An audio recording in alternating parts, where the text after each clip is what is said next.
So, round 4 of 5, of course. Wins are so valuable here, and especially for these two. We just looked at the odds, and the odds are not looking very good for running. Running is a 1.1% chance of survival, but that's still a chance, right? 1.1%. That would mean that I think he needs to win every single game of the 6 games remaining. So good luck to him. For Andy, he definitely needs the wins because he only has 2 wins. But I think the silver lining for Andy is maybe they're winnable matchups. You've got Running right now, who's 0-9. He's a very good player. We'll talk about him in a second up here in the north. Yeah, he's currently playing against bottom of the group, so maybe that could be good streak of wins for Andy. And then he's up against Nikov. I'm just going to show this again. So that's a nice one because just for survival's sake, if he were to beat Nikov, that obviously gives him a really good potential to leapfrog him. And then Nikov's supposed to be playing Lewis. Lewis is playing very well this season. That's also very close. So there's a lot happening there. I think in the group, though, the top 2 probably going to be Sebastian and ACCM. First place gets the bye into the playoffs. But yes, Platinum League extremely punishing with the format. Shoot, I wanted to say something. Somebody asked a question. I completely forget what it was now. But I'll just answer another question. Lazy Tribe is asking, this map is this better for running because running is better on water and better on closed maps? Yeah, maybe. Yeah, the stats that we showed said that running's really good on water and closed maps, which is precisely what this is. So, honestly, my first thought when I saw that FreakinAndy has picked the Malians here is that he would maybe go for a transport ship. I don't know if that's necessarily ideal. I don't think that's Andy's style, but with your buildings being cheaper on wood, I feel like, and especially with running, wanting to play more defensive with the Burgundians, with the eco, I feel like you want to punish the Burgundian eco as quickly as possible. Burgundians getting double bid-axe early is awesome. Also, you can get fishing lines in the Dark Age, guys, which if running has done his homework, he should know. It's a new upgrade. It's a Feudal Age fishing eco upgrade now. But Burgundians get their eco upgrades in Age earlier, so you can actually get that in the Dark Age. But you've got most of the gold and the stone towards the middle. The golden stone for the players in their base is always positioned next to the walls, so it can be towered or castled, or, siege pushed. And then if you need any backup gold, you have the oysters here. So, 4 oysters, that's 400 gold per, which totals up. Actually, it's not 400 gold, it's 450 gold per, which would total up to 1,800 gold. Dancing cactuses, why do people keep picking Burgundians on water maps? I'm going to be real. I actually think it's underrated. Think about it. What do ships cost? A whole lot of freaking wood, right? All right. Well, guess what? You get the wood upgrades cheaper and an age earlier. So that's huge. What do you typically do on water maps economically? You have fishing ships. And like I said, you can get the fishing lines upgrade early. I think players have really been missing that upgrade. But, I think in theory, that's going to become meta. Like, give it a couple months, people are going to realize, maybe even in 2 weeks, come playoff time. And then you look at the Burgundian water tech tree, you look at what their options are. Burgundians are sneaky good on water. They've fully upgraded galleons. They've fully upgraded hulks, which are a big part of the meta now. You have fast fire. You have elite cannon galleon. I mean, you don't get shipwright.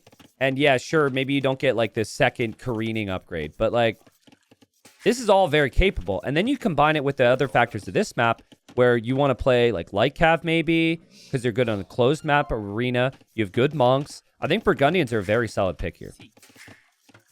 And I would actually play Burgundians on a hybrid map like Northern Crossings potentially because you could play Flemish Militia too to kind of annoy the opponent as you make ships. So I like it. That's just my take. All right. But, for Malians, I think there's bigger question marks.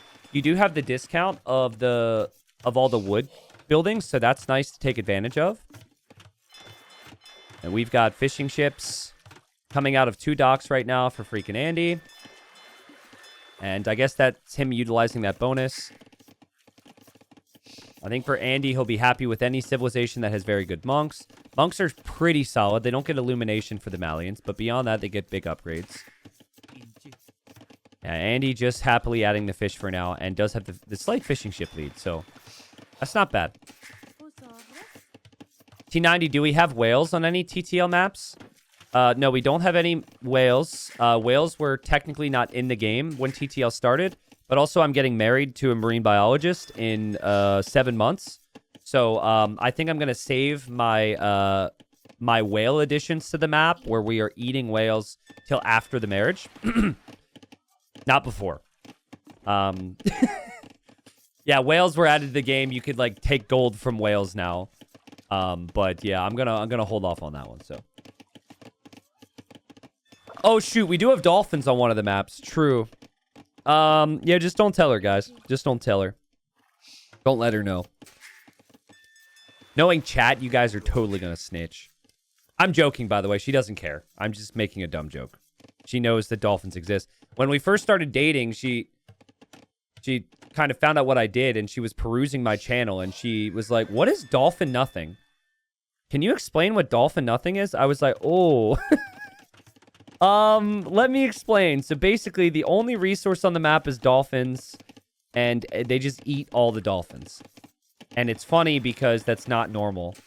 That's not how Age of Empires works. And she didn't run away then, so, you know, 7 years later, here we are. Is it 7 years or 6 years we've been together? I should know this. I should know this. I'll figure it out. I think it's been long enough now where the exact amount of time isn't necessarily that important. So, Market and Blacksmith here from Running, who's been on stone this whole time. And so that's definitely, seems like castle drop territory from Running. Makes me sad they didn't get fishing lines, man. I'm telling you. It's definitely something people need to do. At least while you're on the way to Castle Age, get it. Like, Hera having Italians, cheaper dock techs, never got fishing lines the entire time with the fishing lead. Never even got to guild nets. These are really good players. But there's ways that players can improve and play better with some of these tiny details. And it's the tiny details that matter. Are those fish traps there for Andy? No, he's just taking the oysters. Okay. Interesting that you can take the oyster from a tile away. It seems like that fishing ship is actually standing on the first oyster. And then that allows this one to stand right behind it. Andy going fast castle as well. 16 fishing ships. There is a Hulk coming in, though. And he doesn't have any defensive Hulks yet. But Andy's gone crazy with the fishing eco. 3 docks, even a dock over here. There's the fishing lines upgrade for Andy. It's not cheaper for him. It's just something he thought of, and he does lose the fishing ship. But man, this is going to come down to the castle. I wonder, does Andy see the stone? Well, he does, but he can't see the stones being mined. If he moves a little bit closer. There, right there. Does Andy notice that villager? Bonjour. I can't tell. Looks like Running almost pulled the villagers. Running sending the villagers. Will he go forward? He does have Loom. He does also have the slightly stronger scout. I feel like there's an opportunity. He also knows where Andy's gold is. So Running, who's winless, is going to take the risk, and he will move forward to drop a castle. And I don't know if Andy can stop it. Andy's got a lot of work to do right now. He's lost some fishing ships. The pressure from the Hawks has worked out for Running. Thing about having 16 fish with fishing lines is you can get away with losing some fish because you have so many of them. And yeah, there's the castle. Oh boy. Oh boy. All right. So Andy's getting castle dropped. He definitely sees that. But pull back to save the scout towards the spearman. That's such a nice save. That is such an important save. Because I think it's actually less important he's saved his scout. It's more important that his opponent doesn't have a scout. Because the number one thing that I've found against this is you need to sneak out to the other golds. That should be meta now, in my opinion. And now Running might not have the mobility to run around. He did scout this, so he could think about that. He is in Castle Age now, still pressuring with the Hawks. Honestly, well played to Running, though. He's killed 6 fishing ships. And I think his strategy has just been diving in to kill the fish because he doesn't want to invest on water too much long term. Eventually, I think it's going to be wasteful, but for now, it's fine. Here goes Andy. So the units are through. Andy's under a lot of pressure here, game 1. No Loom against a unit that would one-shot an unloomed villager. Yep, there you go. There's the one shot, and the monastery's denied. Oh, man. Oh, man. This is so bad for Andy. The unit just got in so much faster than he was expecting. He didn't have any preemptive walls. Now he's running away. But, you know, you run away, and I think that tells running that you are going to be out here for some other reason. Look at the eco KD from running here. Props to him, man. I mean, again, 1.1% chance. That's feeling like a 1.2% chance right now. Big. Units are running through. Andy's just in complete chaos mode. Castle drops are just so strong on this map. And Andy's just going to have to rely on the thing that he's best at, which is monks. He's very good with controlling the monks. Running snipes another villager. Running also gets into the wood line. Andy's completely cooked. Huh? Running is running away. There's a lumber camp right there. Andy didn't see it. Again, they're still looking here. They're still looking here. They're still looking here. They're still looking here. Like, there's so many different areas to look at. Very easy. You could let something slip. Eco count is actually even, but only because running had did that much work there. So, wow, that was... Hold on a second. Explain this conversion to me.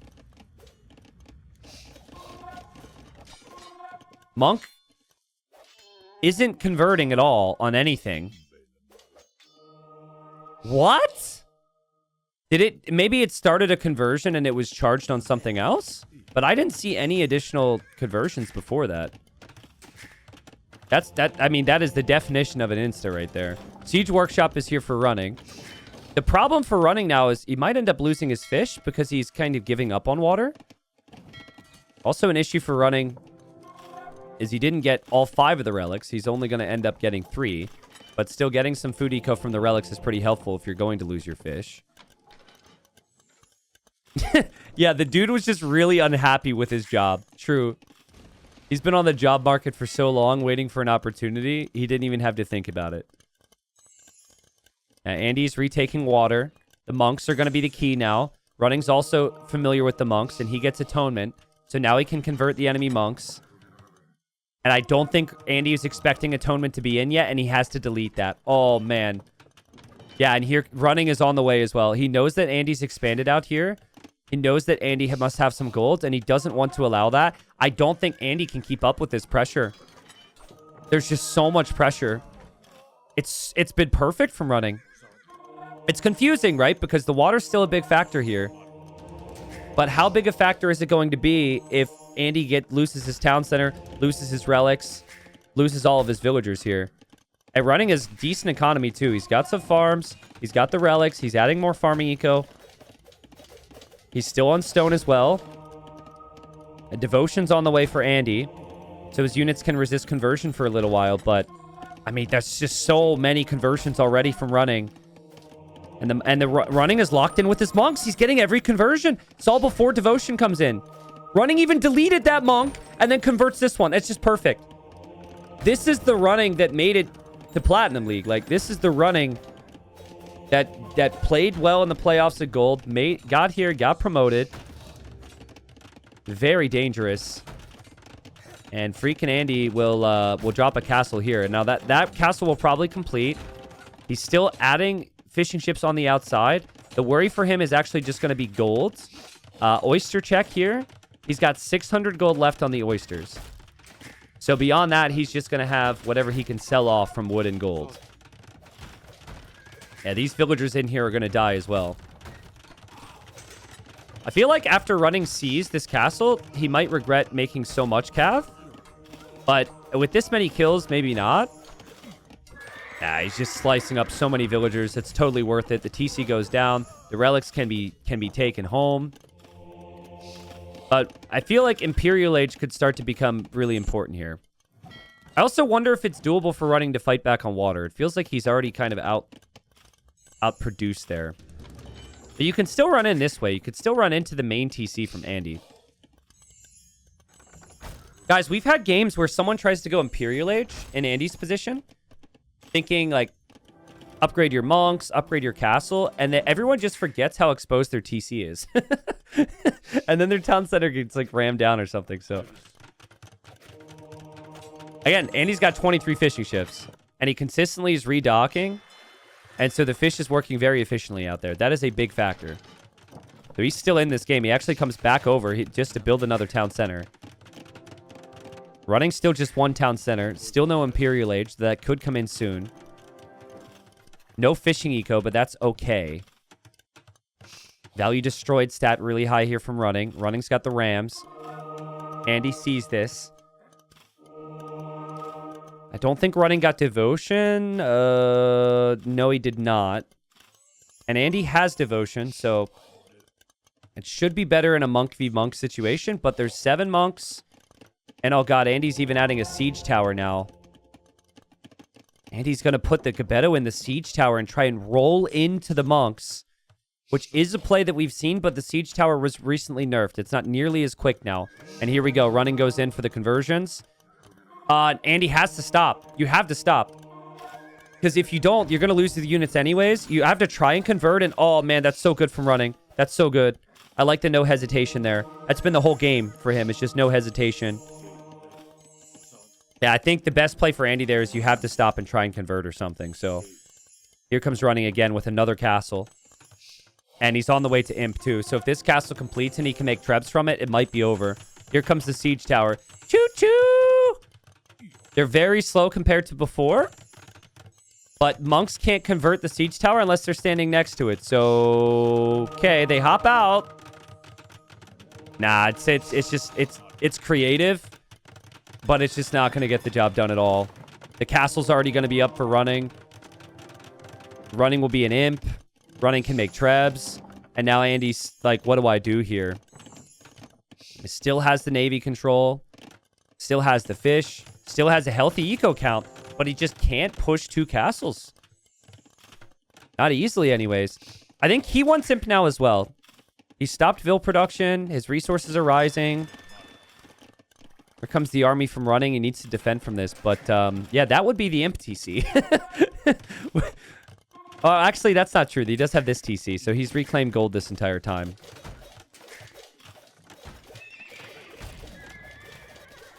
Wow, this is... Everyone else in the group who is above FreakinAndy right now is loving this result. If running is going to get 1 win. I mean, maybe even more. Maybe he wins the whole thing. Maybe he survives. Like, Nikov sitting at 4 wins at the moment and having to play Andy in the 5th round... And having yet to play Lewis, like he would love for him to have a little less pressure in terms of survival. And Sneakov's already played running, got the 3-0. That was round 1. And Imp is in for running now, and running can make trebs. I mean, I'm not sure any of these TCs can take Andy to Imp. Does Andy make it to the Imperial Age here? Yes or no, viewers? Oh, wait! Okay, wait, no, that's not the... No, he didn't wait. He doesn't want to wait. Wait, which? Wait, no, he canceled it. He canceled it. He canceled it. Okay, so that's kind of smart, honestly. So he clicks it, and he's like, nah, I just got to wait a little bit longer. The safest MTC possible. Okay, maybe he does make it now. We laugh at it, but that's really smart. That's... And this is a unique scenario. It's not like they play this map in every tournament. So to understand in this moment that, like, you have to do that is super smart. Because he definitely wouldn't have made it to Imp with these other 2 town centers. His castle's going to fall, so... I just don't really know, like, what you do here, man. I don't know what you do. Sorry, units came back here. I think Andy had some pressure of some kind in here. I'm just watching his base get crumbled down. Yeah, obviously you make monks. Okay, Gebettos are running around into the base. Did he transport them? I think he maybe ran around, attacked this wall or something. I don't even know what that... What did I miss? Gebettos have made it through. And running misclicked. Running is not tracking that properly. That's nice from FreakinAndy. He's still mining gold for now. But he's about to... He has no protection for all this. He's just going to lose everything here. And the Gebetto will eventually die. Andy will go to the shoreline to hope to hold. But yeah. I mean, there's 15 vills in the TC, and all the villagers outside of the TC are just getting completely slaughtered. Not to mention the monks as well, which you're going to want. Here they go, both going for conversions. Andy's got his conversions targeted nicely. But the conversions from running are perfect as well, and running is just going to slaughter him. What a beastly performance from running here. Yeah, Andy's losing everything. Has been losing everything the entire game. He will probably make it to the Imperial Age. But Imp into what army here? It is 50 military for running. 15 monks. 15 of his own monks. 5 monks he converted. And then 28 Custilier. And then also the trebuchets. This is over. And it's not like the pressure subsides if you lose the first game either, right? Like Andy's under a lot of pressure now. Running takes the first game. Running's probably thinking, I'm taking you down with me, bro. Now, what a start from Running. Well played. You know, obviously for Andy, the strategy was to play heavy water and have superior eco. But what you need to be able to solve then is you need to be able to make the units. And I felt the unit of choice for him was always going to be monks. But Running actually out-monked him. Like, Running matched the monks, was faster to some of the upgrades there. That was just really well done. You have 14 to 6 on the conversions. And then, of course, the Custilier just completely slaughtered. Like, anything that they touched, they killed. It was so nice from Running to immediately pressure the outside. I also think part of that from Andy was he wasn't expecting the castle to break down his wall as fast. And early Castle Age, he took way too much damage. Like, this whole situation, Andy needs to defend a bit better here. And I think when he escapes outside of his walls, Running sees him. And that's like light bulb going off in Running's mind on he's escaping, right? So I think you need a little bit of sneakiness. When I've seen FreakinAndy's approach work, it's when the outside villagers aren't found, and they were found immediately. But yeah, well played to Running there. And he gets $30 for the win. Chances go up a little bit. We'll see what the numbers say. Food count for Running was also stellar. He didn't have fishing eco, and he still collected that much food. I think a lot of that is the Burgundian relics. So it would be, what, if he got 2,000 gold from relics, it would be the same amount of food he got from the relics too? Yeah, that's just so good. All right, so put Running back in the red, FreakinAndy back in the blue. And we've got FreakinAndy playing as the Japanese, and we have Running playing as the Armenians. So when we saw the draft, we thought that Running would prioritize Armenians here. I think it's a very nice choice. I'm not sure if the Civ is quite as good on water as it was before the recent water changes. Because before they added the Hulks, they could just play like full galleons, and full galleons could kind of kill everything. But now fast fire ship is better than it was against galleons. I think Japanese actually go up a notch or two in my mind on water. They get shipwright, they get fast fire, they get upgraded Hawks and galleons. And then, of course, we see a lot of Koreans on this map. And Koreans can be really strong with their towers. Japanese don't get the tower upgrades for free, but getting Yasuma and dropping towers around the map is a pretty good strat. So I think Armenians is still slightly favored. What I'd like to see from Andy is some... But I know what's going to happen here is Andy's going to probably play greedy and add lots of fish. That's what he did in the previous game. But what some players would do is they would use the flexibility of the savings at the start with Japanese and play heavy man-at-arms. And especially if Running's not super comfortable under like heavy pressure, maybe that's what Andy needs, is to pressure him a bit early.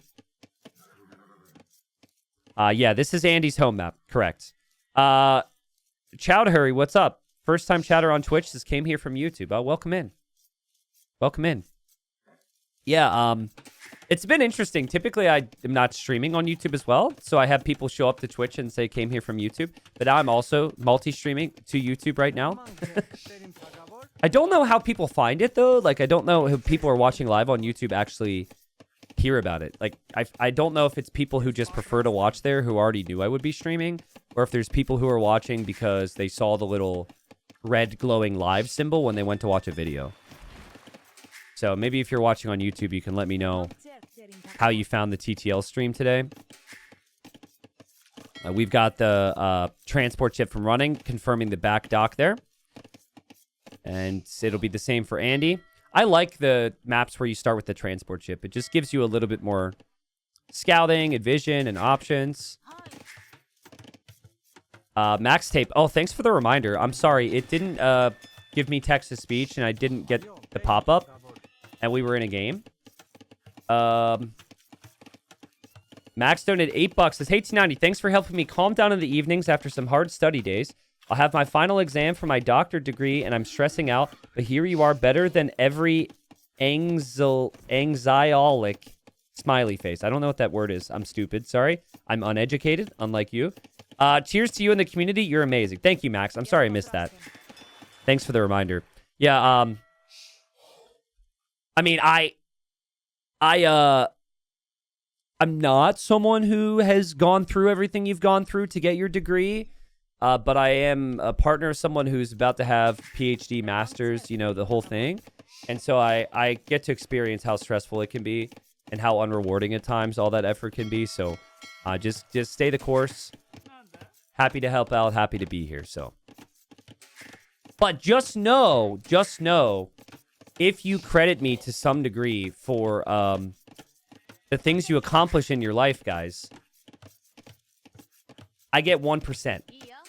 Those are the rules that you signed up for. You at one point you clicked accept to the terms, and you probably just didn't read it.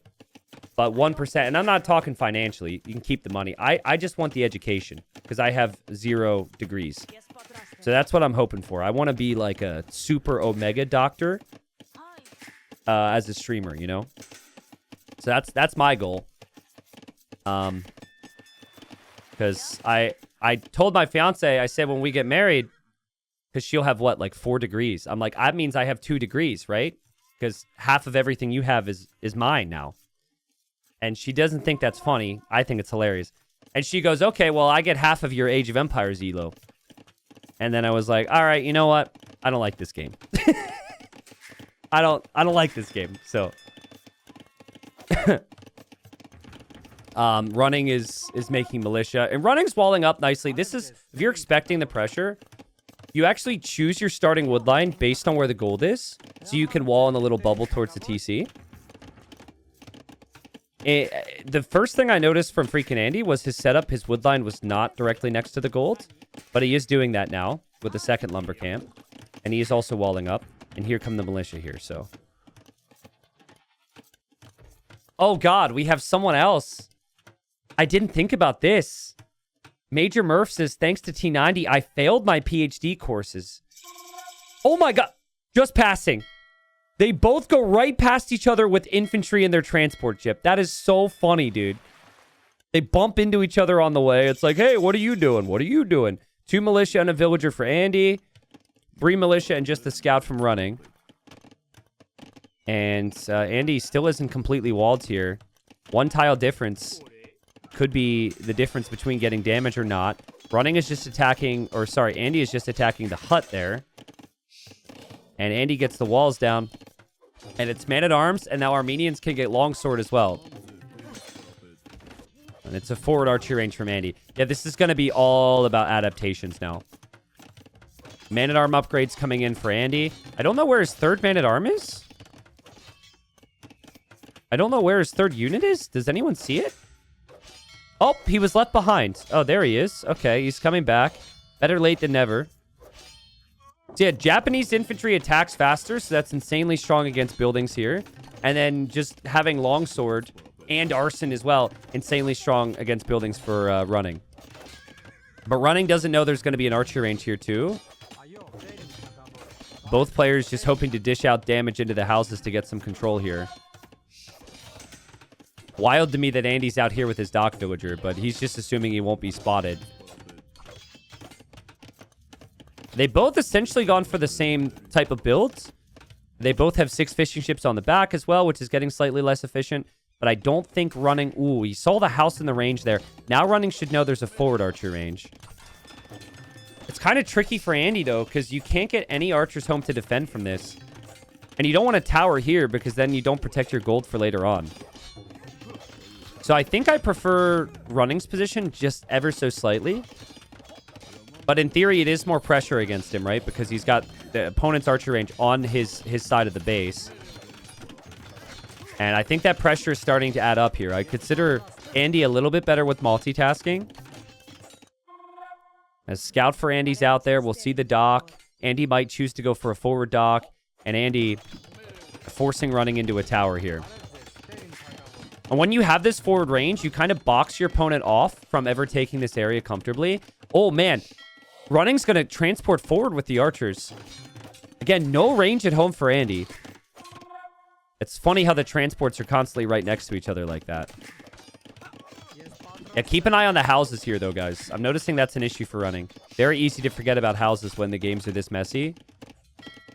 Now, archers are here. Keep an eye on the timing on the mill, too, because they'll run out of food underneath the TC, and the fish won't last them forever. There's also a Hulk from running where he hasn't pressured. There's way too much happening right now. This is ridiculous. And well played from Andy. Just 1 second of idle TC time. So he's managed the economy pretty nicely, considering... But I'm wondering if he'll tower or if he'll go for any type of defensive army here. Oh, Andy's gonna transport his army home. All right. That's really untypical. It's also kind of untypical for running to have just gone forward before he defends from the attack. But yeah, he's just gonna come home. Which honestly does make some sense. It's not like you can't make more army from this archery range. He's also gone for a forward dock to maybe apply some pressure there. And he really doesn't want to build the tower, I guess. Now, army's going to come home. I think this will be a little confusing for running, but at the same time, running doesn't see the army here anymore. So I think he's probably expecting something. The running's up 3-0 with the KD here, so that's good. But that can easily change because the longswords will run into the TC. The archers are here now. The archers have fletching. And there's still the water to look at as well. Andy's forward villager is still alive. She almost died, though, to the Hulk there. And Scout goes down there for running. And Longsword will go down for running. And running won't have any continued follow-up pressure over here because Andy has cleared it up. And now running is going to... Well, never mind. He's going to transport again. But he might need to stay home because there's villagers on the mill now. Damn, this is so messy. It's very rare you see both players go for the man-at-arm archer opening. Typically, it's like one player does it, the other player's gone for water. They both have gone really aggressive here. I feel like we should name this villager. We'll see. But she's probably going to be a big part of the story now. Because if Andy wants to stay there, even just long-term denying the stone and denying the gold is going to add value in the late game. Chat's giving me ideas. We'll see how good those ideas end up looking long term, guys. What we can do, we can name it after the next sub, maybe? We have more giveaways to do. We need more subs. We'll wait on that. If we get 0, it's fine. I'll come up with the most creative name I can think of. Warning, that won't be very creative, but maybe there's a primer out there. I mean, hold on a second. Archers are actually insane against the Hawks. The Hawks are very weak against ranged ships like galleys, but apparently using archers against the Hawks there also can make a difference. That would have never been the case when it was just fire v fire. Beautiful job there from Andy. Okay, we got Murphy's Law back. Murphy's Law. Okay, Murphy's Law. Here we go. We're just going to name her Murphy. We've got a pause. There you go, Murphy. Thank you, Murphy. Thank you, Oberon, as well, for the 2 months. Sorry, you're a little slow. I can name you after this man-at-arm, though, because we have a pause. So, what do we got? Oberion. Oberion? Oberion? Oberion. That's close enough. There you go. Best of luck to you out there in the real world. Villager dies there for Andy. We had a pause. Resources are looking great for Andy to go up to Castle Age, though. And Andy is starting to think a little bit more about water. I can tell by his dock positions. Obviously, he's pressured with water on the front, which has been very good. And also, he's got the fish in the back. Andy's still got a very big land army here. My God, how does he keep arriving with so much army? Viewers are still alive over here, guys, in case you're worried. Chat saying justice for mushroom? What do you mean justice for mushroom? What do you mean? There's no mushroom alert on the side of the screen. What do you mean? He was first? There's no pop-up. If there's something in chat, was it like converting from a prime to a paid? Was that it? Is that what it said? That doesn't show up on my alerts, so it only shows up in chat. Because it's not like the same as a resub, I guess, on the alerts. Alright, you guys want me to name Mushroom after something? Like, Mushroom needs a name? Is this what we're doing? Are we 12? We've got archers running around. We'll see. Mushroom, I got your back here. All right, I'm gonna name you after that archer. I don't think I can keep track though. There we go. No more, guys. There's 120 population on the screen. We've got to cast the game. Thank you, Mushroom. If I missed something there. J Cube says, when is Red Bull London? Does anyone know? Yeah, that's the first week of April. And I'm getting pumped for that, man. It's a crazy reality we're in. The season of Titans League has been so cool. And then soon after this season ends, I'm on a flight to London to cast Red Bull. So cool. I'm very lucky, man. I appreciate you guys. Villager's still standing over there from Andy. So could always be for a siege workshop, but I really just think this is all the setup to start to shift a little bit more into the water thinking. Maybe I'm wrong, though. We see Bodcanero for the archers. But this has just not been Running's game. He wanted initiative with Longsword. He was never expecting Andy to dish out that much pressure from the forward archer range. And you always have to respect the archer range, too. Honestly, that's not enough in skirmishers to stop crossbowmen. Damn. Gwyn, welcome. Says, hey, T90, been watching from YouTube for a long time. First time catching a stream. Did you know on the new patch that you can convert castles now? I heard there was a bug in scenarios. I don't think that's the case in pro games, like in multiplayer games. But yeah, I did hear there was a bug. I once had a bug where an AI converted one of my Krepos in the Bulgarian campaign on stream, and everyone made fun of me for a long time about that. But yeah, I mean, well, I doubt it'll happen here because Running's not going to get to a castle anytime soon. Running is just under constant threat. The crossbows are pushing him off the gold. Running is forced into a panic monastery here. He's got no real control of his resources. Like, he just can't take anything. And FreakinAndy, beautiful response. That was just such chaos in the mid game. I think the key thing for Andy was he always found that next level of pressure, right? It was both players going man-at-arms against the houses, but then Andy had the forward archery range.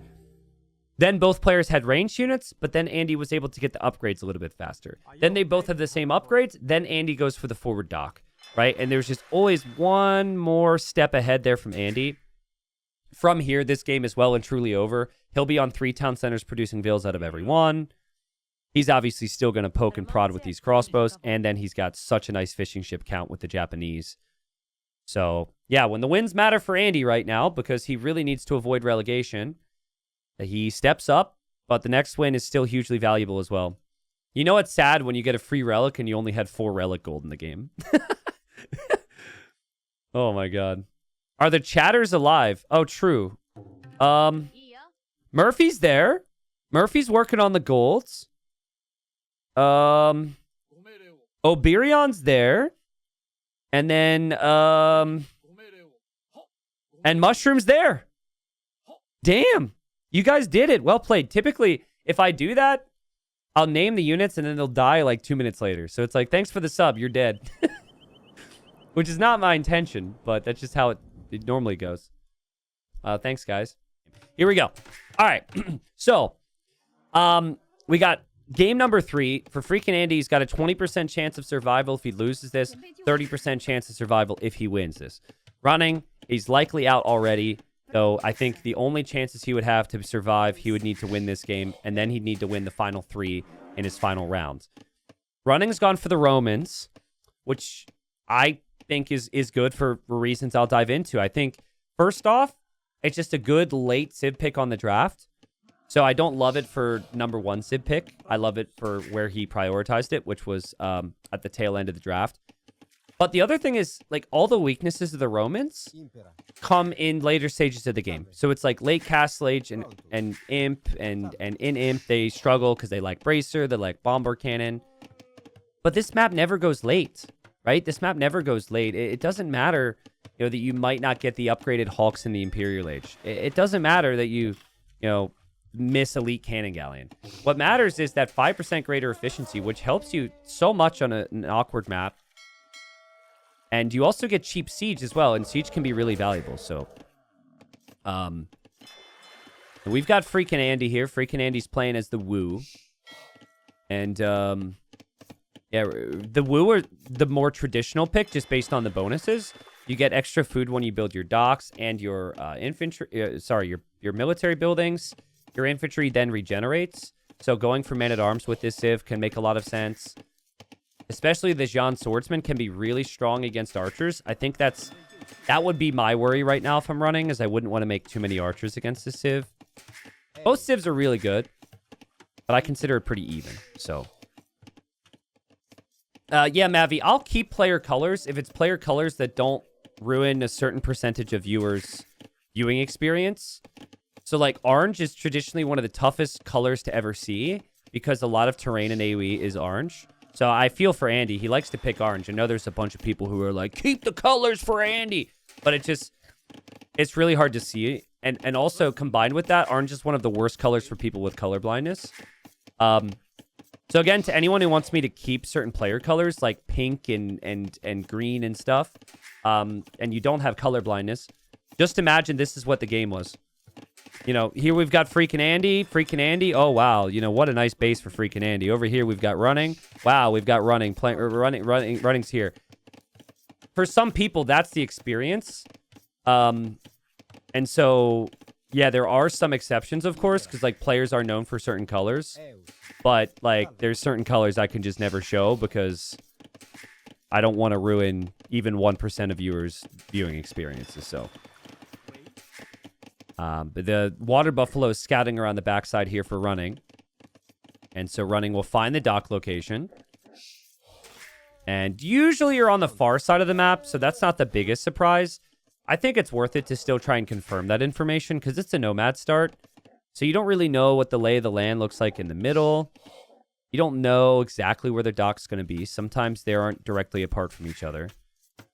The running's going for the barracks, which would indicate man-at-arms. Andy typically likes to add a lot more fish. So my guess would be this would be very similar to the Hera Syscon game, where we see Andy play super heavy fish and super greed and try and retake the map control on land. And then we're going to have running go for the super heavy land approach. And I think either can work. As I've explained, that's what's so cool about Stranded. There's pros and cons to everything, but it truly does depend on this map. You just run out of wood, and if you don't have the middle hill on this map, it gets so brutal to play, even if you have the fishing ship lead. But, I mean, if Andy can go fast castle, he's got a lot of water buffaloes. If he can play fast castle Jean Swordsman, I could see it being really strong here. The trend is changing, guys. I think platinum players would never admit it. But silver and gold players, they were playing, they played some of the rounds before platinum. And then we had the playoff portion where we focused on that. And I think a lot of those games were witnessed. You get to probably look at a player who's slightly lesser than you and see their build and say, ooh, could I do that? Could I not? And there are so many fast castles in silver and in golds. And the trend is growing. We're seeing a lot more fast castling on this map now. It could be that maybe they didn't watch a single game from the other leagues. Maybe they just ended up getting a feel for the maps because they played the maps more at this stage coming into round 4. But yeah, running, going crazy pressure here. 3 villagers are forward. Plus there's the 3 men-at-arms. Andy doesn't see any of this, obviously. And Andy's definitely attempting a fast castle here. Whether that's achievable, I'm not sure. He doesn't have loom right now. But running... Yeah, that's horrible. You cannot do that. That's also why I think fast castle can work, because people could kind of position their base in a way where they don't take early damage from the man-at-arms. Here's the thing, though. The towers, the archers, all this is a problem, and Andy doesn't have loom yet. So he has gone villager after feudal age and then loom, and that tower's about to be up. He doesn't see it either. So if this is an immediate garrison, this could be really painful for a villager or two. And you need wood for everything. Yeah, you need wood. So now your wood line's kind of awkward here and compromised. Now you're pushed off of this wood line. Now you want wood for a market. You're probably going to want wood for a couple boats to protect your fish. Like, there's so much wood spend required on this map, it gets extremely difficult. I like the pressure from running here. Oh, and he's also gone to stone. Wow. Nobody does that. There's not a lot of stone on the map. It's in these one tile tiles around. So now we can build 2 towers and deny both the wood lines. That's the first time I've seen that. Usually you place the one and then the other guy could stay on the other wood line and get just enough. Now Andy's got to go over here. The running will go that way. He's wondering where Andy's going. He sees an archer, though. I don't think he was expecting the archers. He's probably thinking John Swordsman. So nice job from Andy. Andy will clear that. And Andy will have 2 archers once he produces the next archer. So maybe just enough. But he still doesn't have the wood for the blacksmith. Oh, man. But running didn't wall in this tower because he moved over this way to tower here. So now Andy could move out that way. Now Andy's going for the quick walls. Impressive. Running will come over here, but he has to realize that he's probably going to lose his tower because that's a lot of villagers. And now he's running through and, oh god, the one villager's gone the wrong way. Meanwhile, he's killed a fishing ship or 2 with the hawks, or 3 actually with that hawk. There's so much pressure. Meanwhile, clock's ticking. Like, Andy's had the resources to go Castle Age, but now the resources are disappearing because he's deeper and deeper in Feudal Age. His eco's getting inefficient. Andy could build a tower. Here comes running with another tower. I love the energy from running. I mean, what better way to play when you've only have 1 win? Just go full send, right? The castle drop in the first game. He did go very aggressive in the previous game. But there is a risk with going this aggressive against a good defensive player. You could just overextend. And, the villagers... Villagers going down is not good. Andy's not seeing his fish go down. Andy's so focused. He's lost so many fishing ships out there. These Hulks killed 6 fishing ships. So now the fishing ship count is even. Behind this, I'm wondering if running has food eco. He does have the water buffalo. What a game, though. He still has this villager. This villager's going to build a tower as well. He also has fletching, which Andy doesn't have yet. So it's tough for Andy to compete with the range units. Yeah, Andy's cooked. I think Andy's cooked. This is really bad for FreakinAndy. Let's see if running can keep the focus here. Yes, Andy will probably take down this tower. Maybe that's a little wasteful from running. But running's still going to have good map control and good economy here. He's dropping the mill and thinking ahead about adding some farms. I think for Andy, he can't click up to Castle Age at all now, and he'll need the market, and he's completely forgetting that he doesn't have a mill. Because this was never part of his plans. And if you don't have a mill, then you need to add the mill, then you need to add the market, and it just delays. Running will wall in this tower. Villagers are actually trapped in there. Oh, man. Oh, man. Oh, okay. Deletes the lumber camp. But still, that's kind of brutal to have to delete the lumber camp. There is still Navy to think about. Another dock for running. So maybe he'll end up going for more focus there. Ooh, I don't know. Running's eco. It's more like standing. Not running. What would have really helped running's approach is if he found these water buffalo. That's an extra 300 food. But he never found it. Might end up needing a market, but man, it just for Andy, he's just super late to some of the military to match running here. Fletching's still late. Fletching's about to be in, though. He is dropping the mill finally. Still could swing back his direction. Running's economy will have a few farms now, but no hunts like Andy has. And Andy can't get to a market, so it's taking some time. The market's on the way up. Man, if running just followed here, like if he just went this way, there's vills, but he doesn't want to lose the middle because if you lose the middle, then your opponent can go to your base.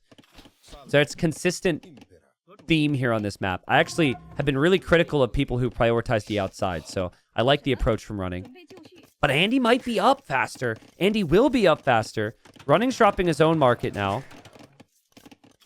And Andy's just held on, like... You know, the other factor for a player like Andy and a couple of the players on his team now, they actually have had some travel this week. So he's in Brazil now. He's flown from Austria to Brazil and playing in a new atmosphere, different time zone, like different setup. All that stuff could definitely have an effect. Someone in chat says, chat, what does minus 7k mean? No one knows. No one knows the meaning behind that. Not important. Not important. We definitely don't need to explain that. It's a true mystery. Yes, it's a true mystery. And if anyone in chat tries to give you an explanation, do not believe them, okay? I may or may not have lost 7,000 viewers, but it's fine. I mean, Andy's taking a risk to move forward. There is no defensive army from running. Meanwhile, we have Andy here. Andy's losing his pressure. So Andy's losing Vils. It's super risky for him to move out. Running, though, I'm seeing 15 idols inside of his town center. He still hasn't bought food from the market. That's not looking good either. This has been scrappy from both of them. But I guess like, worker count's still pretty even, and Andy will be in Castle Age way faster, which should mean advantage Andy. There's another tower on the wood line. Running's still got a lot to work with. He's also sniped more fishing ships. But Running needs Castle Age. He needs Castle Age, and Andy needs food. Andy is no working food eco right now. And Running is still finding villager kills here. It's not your normal engagements with the way the armies are all split up like this, but it's doing something. Andy will drop a second TC now. Really? Delete some houses to save some villagers, loses another villager, and here comes the John Swordsman. Yeah, that's going to be the key here for Andy. Honestly, if you have the market and that much gold, you can buy food for now. And if you get enough John Swordsman running around Running's base, Running would need to switch out of archers. I think at this point, once Running sees the John Swordsman, he should try and plan on more men-at-arms, and he's going to do that. Actually gets a decent hit there, but it's a Castle Age unit versus a Feudal Age unit right now. And the unit also regens 15 HP per minute now, so the John Swordsman can be really strong. Andy also is going to go into monks. He's found a couple water buffalo. The fishing eco is still not really there for him, but it's never been amazing for Running either. And Andy still has some range units in the middle. And Andy, 2 town centers. Opponent still 90 seconds away from Castle Age. He's been able to sort this out. The John Swordsmen are changing the game a little. And he'll also have the monks. He'll have the middle hill. This tower isn't walled in. Man, dude. I mean, it hasn't been his cleanest game. But if Andy can turn this around, this would be so good for him. And honestly, good for us, guys, because it would make the group so much less interesting if Running were to win 2-1 here. Because it would be very tough for Andy to come back. We'll see what the percentages are, and we'll see what the result ends up being. Because Running's pushed back a little bit. But I'm just not seeing amazing food eco for him. And he doesn't have the... I'm not really sure what the unit type is going to be if Andy has monks out. Like, Andy having the monks means he can heal up his units. He can convert any knights. He can convert any longswords. And maybe he'll lean back onto the water. Add more on the navy there. There's a dock. But 48 eco against 44. Military counts 12-7. Still kind of hard to tell because the army counts is comprised of a couple random skirmishers here. It looks like Andy doesn't even know that there's a John Swordsman in there. That John Swordsman thinks he's a skirmisher. Yeah, I just think it's been messy. And, ooh, Running is going to go double monastery. All right. Well, you have a lot of golds. Your opponent's going for lots of monks. It worked for you in game 1. But you don't get Sanctity. I guess you do get everything else. And Sanctity doesn't necessarily matter in a monk v monk war. Wow, Running's going to go, yeah, Knights on the back to clear this up. And then he's going to go Atonement first thing. Ooh, interesting. I mean, this is exactly what he did to FreakinAndy. Eventually, FreakinAndy will probably consider Atonement. But he beat him to Atonement by like 30, 40 seconds, and it started to snowball in that previous game. I like the scouting from Andy, though. He sees... Or not the previous game, game 1, but he sees the double monastery. Knights from Running are clearing this up. We do still have some Hawks around, maybe to snipe fishing ships. Yeah, Atonement is in now for Running. 25 seconds till it's in for FreakinAndy. Okay, so starts the conversion on the Jean Swordsman, which could start a bit of a charge, which means if the monks were to turn towards you, you could maybe get the swing with the conversions. But he converts one of the villagers, and now he converts one of the monks. Okay, so now they're both atoned. Let's see how the conversions go. Light cap from running is a smart move, but he doesn't actually have the units yet. He just completed the tech. He's really struggling for food. He actually deletes that. Andy, 7 eco lead. We don't have a single farm for him. Only 2 fishing ships because he just lost more on the outside. So it's just full market. Look at how much they're using the market, man. What would Age of Empires be without the market? Some people would say a worse place. Other people would say a better place. But it's in these types of games you really need to rely on it.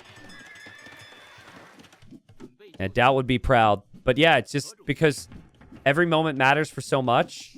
Yes, it's less efficient, but you need things to happen for you now. And here are the conversions. What direction will this go? You know, converting Jean Swordsman's not bad to kill off the monks that switch sides. They can't convert back, but there are monks coming from the hill. There's now Light Cav coming as well. Oh, this is so close. The Light Cav need to kill the monks.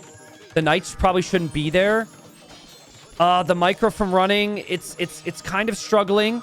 Okay, he's clicking the Light Cav now, but he also needs to convert. But he lost 2 knights.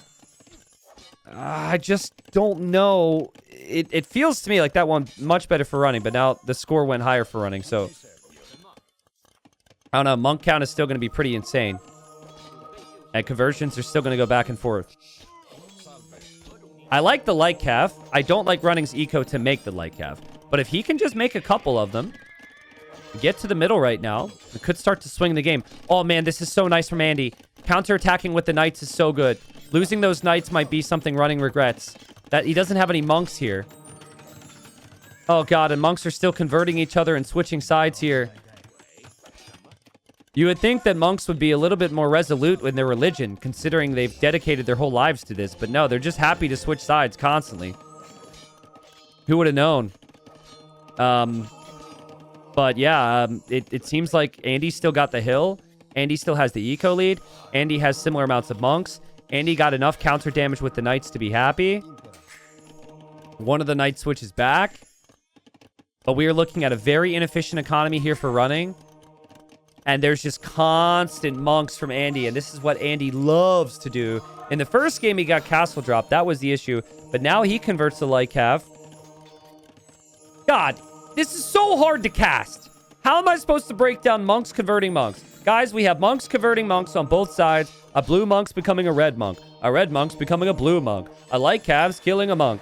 A Light Cav is now blue. A Light Cav is now red. Oh, look, there's more Light Cav. Oh, look, there's more conversions. What the hell is happening? Is running winning? I'm seeing a lot more blue than red right now. Is running winning? Is he doing this? Look at the pop. He's got a Light Cav. I mean, guys, he's got 11 monks. Andy's got a bunch in queue, but Andy doesn't have a lot here. Rams would go so hard here to push the base. I think running's got chances. And I thought he was dead, but the conversions have actually turned the game around. He just can't fight underneath the town center there. Fifth monastery coming up for FreakinAndy, as we have devotion now for running, which I thought Andy researched, and he did. So that's even crazier that running was able to swing the conversions. Not having devotion there normally would make the difference. Nice snipe with the Light Cav. Now, if there was accessible stone, you would want to go for a castle drop, but neither player really has the stone. Remember, Romans don't get sanctity, so their monks are really weak. They do get redemption, but redemption hasn't been researched because there hasn't actually been a lot of siege. So Andy's hoping for some big shots, some hero shots. Can he get them? No, he doesn't get them. He didn't kill that much, and he loses the mangonel. He still has the eco lead, though. Maybe guard tower defense? Oh my god. This is melting my brain, dude. This is melting my brain. These players are so unique. They're so good with monks. It's so annoying. but it's so good at the same time. Andy doesn't have the monk numbers, though. And Redemption's coming in. Siege! Oh, man, the micro from running was great there. Nice conversions from Andy, though. He gets the light cap, and no Sanctity is a problem against light cap. Yeah, well, obviously load up the conversions, and there's enough monks there, so Andy has to back away. Oh, my God. No real counter damage from running. It looks like this knight got some, maybe like 4 villager kills. Could click to the gold, though. Andy's just dropping another TC. Like, Andy's being more consistent. He's got 4 town centers here, and oh, he landed the shot. He landed the shot. He landed another shot. Oh, he landed another shot as well, and the Siege Workshop stays up. That might be the key. Is go Mangonels because the opponent's monks are just so weak, you can kill them off? As technically, Redemption means you can convert them. It doesn't make it... Doesn't mean it's not risky anymore. Yeah, Andy's going to try exactly that. The monks are still following in. Oh, God. Oh, God, that's so good for Andy. Can he get the conversions on the light cab and turn around? He's losing monks. The siege gets converted. The siege trades against more siege. Army count's kind of even, though.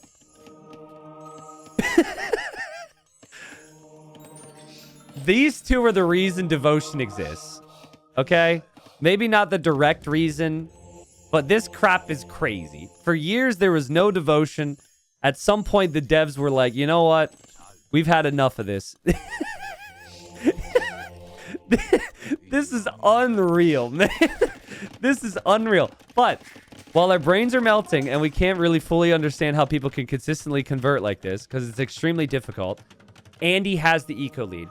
And Andy has balanced out. He's got light cav here of his own. And I think he can win the game here, guys, and get the win. That should be a lot of dead monks for running. This could be the GG. Andy is held.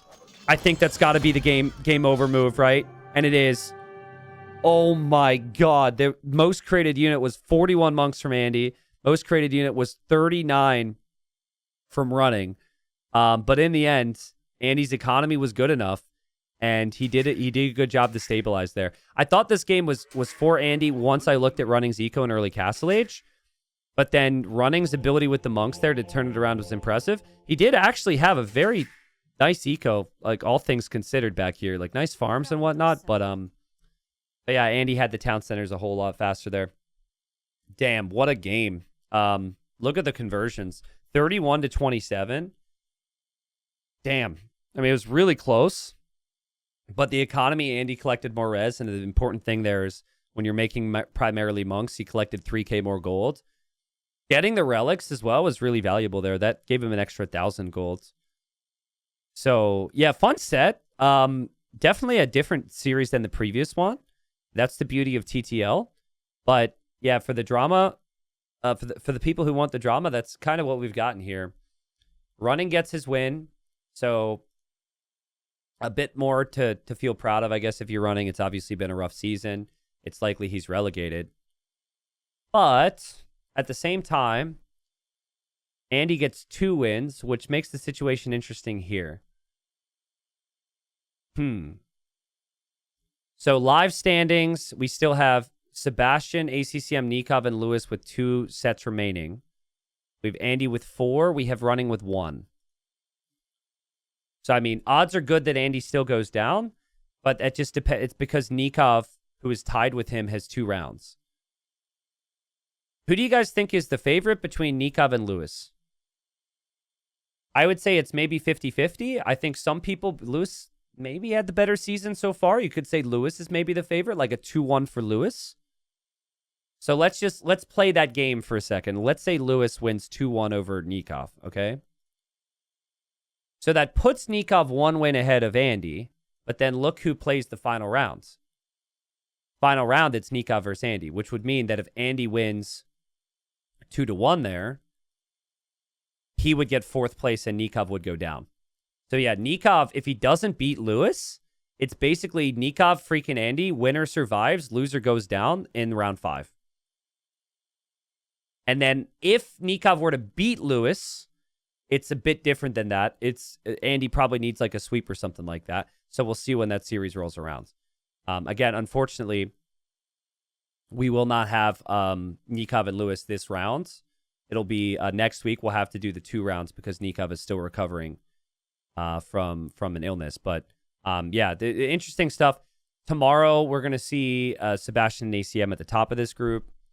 Winner there is likely in a very good position for first place. I would say, I don't know. It's not even that close because like Lewis could still come into first place if he were to smash Nikov and beat Sebastian. So yeah,